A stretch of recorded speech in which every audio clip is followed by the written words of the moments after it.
প্রতিদিন গীতাপাঠ শুনলে মন শান্ত হয়, জীবনে সঠিক পথ দেখাতে সাহায্য করে।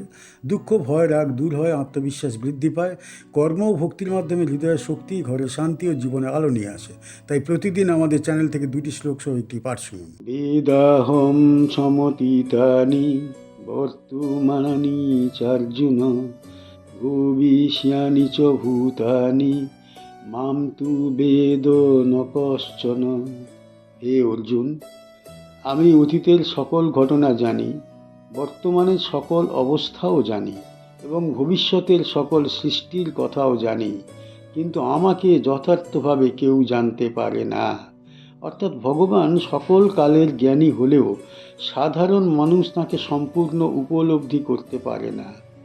বেদ মানে জানি, অহম মানে আমি, সমতীতানি মানে অতীতকালের সমস্ত, বর্তমানানি মানে বর্তমানের সমস্ত, চ মানে এবং, অর্জুন মানে হে অর্জুন, ভবিষ্যানি মানে ভবিষ্যতের, চ মানে এবং, ভূতানি সকল জীব ও ঘটনা, মাম মানে আমাকে, তু মানে কিন্তু, বেদ মানে জানে, ন মানে না, কশ্বন মানে কেউ।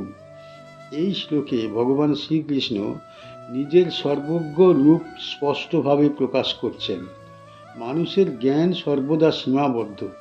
মানুষ অতীত স্মরণ করতে পারে, বর্তমান অনুভব করতে পারে, ভবিষ্যৎ কল্পনা করতে পারে, কিন্তু ভবিষ্যৎ নিশ্চিতভাবে জানতে পারে না। অথচ ভগবান বলেন, 3 কালের সমস্ত ঘটনাই তাঁর কাছে সমানভাবে প্রকাশিত।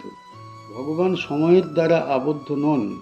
অতীত, বর্তমান, ভবিষ্যৎ এই 3টি কাল মানুষের বুদ্ধির জন্য আলাদা হলেও ভগবানের চেতনার কাছে সব একসঙ্গে বর্তমান। এই কারণেই তিনি সর্বজ্ঞ। তবে ভগবান সঙ্গে সঙ্গে একটি গভীর সত্য প্রকাশ করেছেন। যদিও তিনি সব কিছু জানেন, তবু তাকে কেউ সম্পূর্ণরূপে জানতে পারে না, কারণ ভগবানের অসীমতা। সীমিত বুদ্ধি দিয়ে অসীমকে ধরা যায় না। মানুষ নিজের অভিজ্ঞতা, বিদ্যা ও যুক্তির উপর ভর করে ঈশ্বরকে বোঝার চেষ্টা করে, কিন্তু এই শ্লোক জানিয়ে দেয় ঈশ্বর বুদ্ধির বিষয় নন, তিনি কৃপা ও ভক্তির বিষয়। ভগবান এখানে অহংকার ভেঙে দেন। মানুষ ভাবে সে অনেক কিছু জেনে গেছে। ভগবান বলেন, মানুষের জানা সবই আংশিক, সম্পূর্ণ জ্ঞান কেবল তাঁর মধ্যেই বিদ্যমান। এই শ্লোক আমাদের স্মরণ করিয়ে দেয়, ঈশ্বরকে বোঝা মানে তাকে সীমায় আবদ্ধ করা নয়, বরং নিজের সীমা স্বীকার করা। এই শ্লোকটি সেই ধারাবাহিক প্রসঙ্গে বলা হয়েছে যেখানে ভগবান অর্জুনকে নিজের প্রকৃত স্বরূপ ধাপে ধাপে প্রকাশ করছেন। আগের শ্লোকগুলিতে ভগবান বলেছিলেন তিনি যোগ মায়ার দ্বারা আবৃত থাকেন এবং সাধারণ মানুষ তাকে চিনতে পারে না। এখানে সেই কথাকে আরো গভীর করে বলছেন। তিনি অর্জুনকে বোঝাচ্ছেন তিনি সাধারণ কোনো সত্তা নন, যাকে মানুষ সহজেই বিচার করতে পারে। এই প্রসঙ্গে ভগবান অর্জুনকে আশ্বস্ত করছেন, তাঁর বলা বাণী সীমিত জ্ঞান থেকে আসেনি, এসেছে সর্বজ্ঞতার স্তর থেকে। এই শ্লোক থেকে আমরা কি শিখতে পারি? এই শ্লোক আমাদের শেখায় ঈশ্বর সময়ের ঊর্ধ্বে, তাঁর কাছে অতীত, বর্তমান ও ভবিষ্যৎ সমান।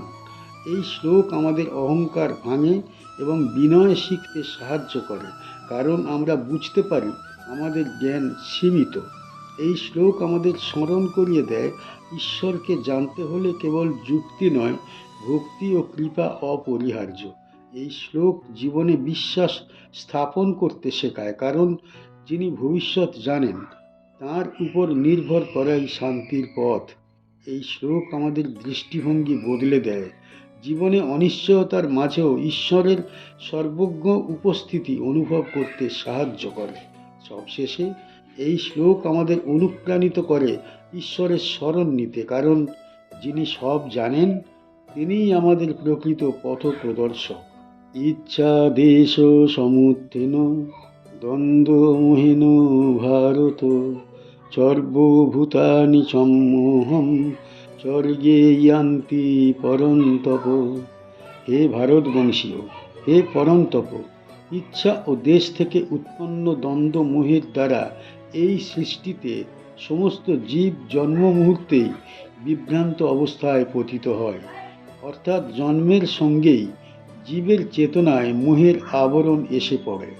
ইচ্ছা মানে কামনা, দেশ মানে বিরাগ, সমুত্থেন মানে থেকে উৎপন্ন, দ্বন্দ্ব মোহেন মানে দ্বন্দ্বজনিত মোহ দ্বারা, ভারত মানে হে ভরত বংশীয়, সর্বভূতানি মানে সকল জীব, সম্মোহন মানে সম্পূর্ণ মোহে, স্বর্গে মানে সৃষ্টির সময়, জানতি মানে প্রবেশ করে, পরন্তপ মানে হে শত্রু দমনকারী।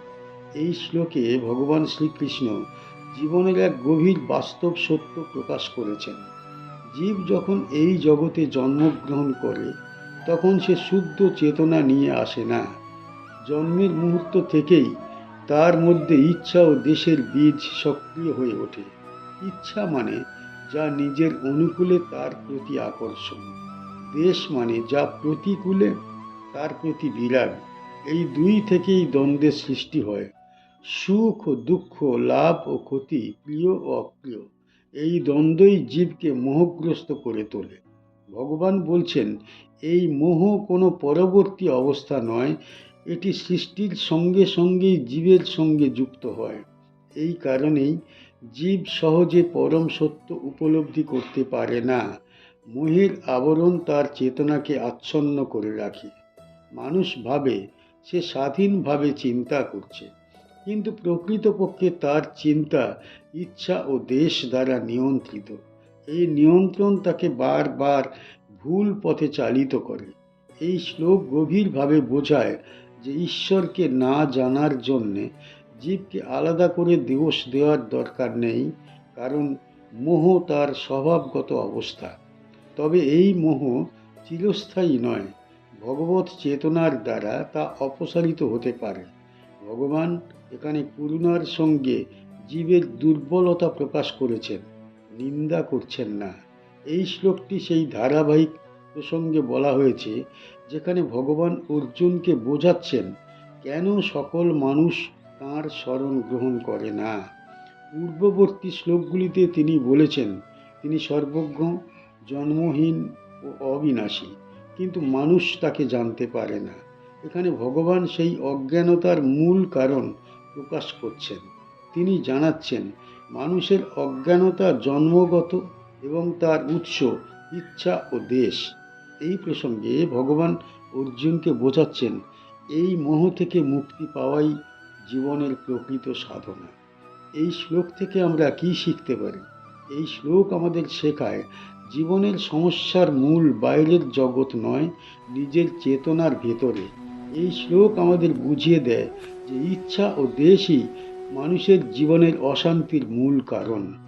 এই শ্লোক আমাদের আত্মসমালোচনা করতে শেখায় আমরা কেবল দ্বন্দ্বে আবদ্ধ হয়ে আছি। এই শ্লোক অনুপ্রাণিত করে মোহ কাটিয়ে শুদ্ধ চেতনার পথে চলতে। এই শ্লোক আমাদের মনে করিয়ে দেয় জন্মগত মোহ থাকলেও তা অতিক্রম করা সম্ভব। সব শেষে এই শ্লোক আমাদের আশ্বাস দেয় ভগবানের শরণ নিলে ইচ্ছা ও দেশের বন্ধন থেকে মুক্ত হয়ে পরম সত্য উপলব্ধি করা যায়। আমাদের চ্যানেলের গীতা পাঠ কেমন হয়েছে, ব্যাখ্যা কেমন হয়েছে, আপনার কেমন লেগেছে কমেন্ট বক্সে অবশ্যই জানাবেন, এবং প্রতিনিয়ত গীতা পাঠ শোনার জন্য চ্যানেলটা অবশ্যই সাবস্ক্রাইব করে রাখুন। দেখা হচ্ছে পরের ভিডিও।